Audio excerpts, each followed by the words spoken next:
Welcome back, everybody. The Virginia State Legislature has passed a resolution commending the Dar Al-Hijrah Islamic Center for their outstanding community service.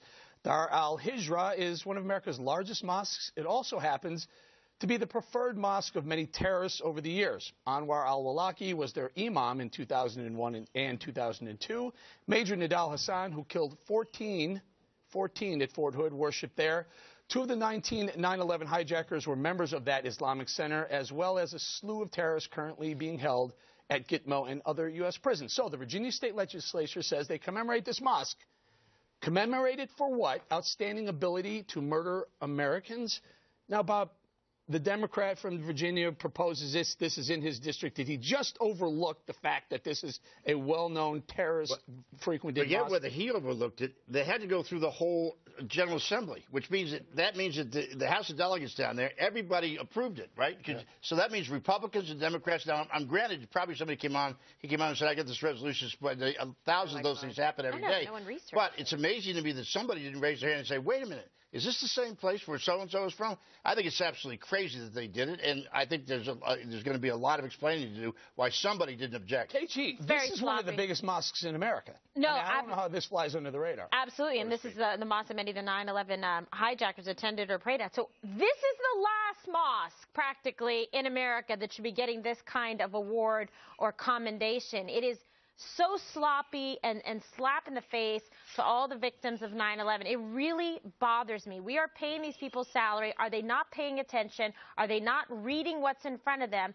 This should not have happened, and shame on anybody who approved it. You're not paying this out. Let me get Greg. You know, this Victory Mosque they wanted to build downtown too. Tone deaf? What's going on? But you know, are so intolerant.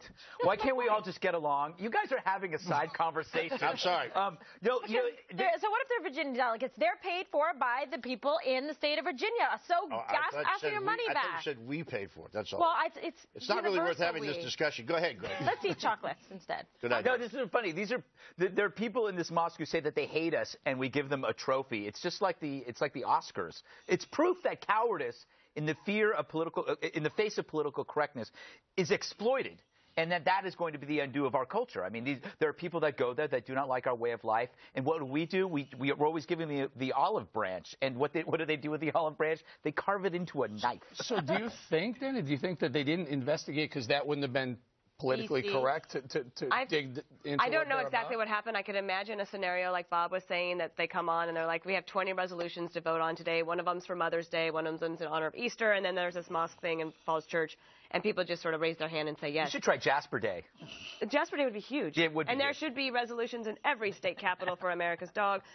I'm going to take a different point of view. I think that, yes, a few bad apples can spoil a bunch. If you, for example, any institution can have a situation where they have a murderer come out of it, okay? Maybe a drunk driver on a football team or some sort of domestic violence dispute.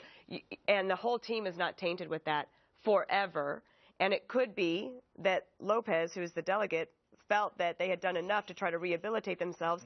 And it can't be that not everybody that goes to the mosque is a murderer. I think that's a good point. But can I make one point? This is going on. They have this resolution going on while once again scores of Christians were slaughtered and murdered in Muslim countries over the last 4 or 5 days, as usual. Not one of these punks who lead those countries are willing to say anything about it. No imam, no anybody. Right. And you're still cowards. I don't want to take the legs out of that, but Tommy Firth just told me that this was passed by a voice vote, so there's no record of who voted. It's just like it's so there's not going to be any accountability for it. That's the problem. But again, it's sloppy government. It's not government that's working for the people. It's not intelligent, and I think it's shameful. But I mean, to Dana's point, perhaps there was some things going on over the past decade or so that we don't know about, that they're working with the community, perhaps with ferreting out potential terrorists. They might actually be working. I mean, yeah, they might be cooperative, and we just don't know how cooperative they are. If that's the case, then maybe they will call us and let us know what the ferreting out of the 9/11. Well, we'll hear from them. 9/11.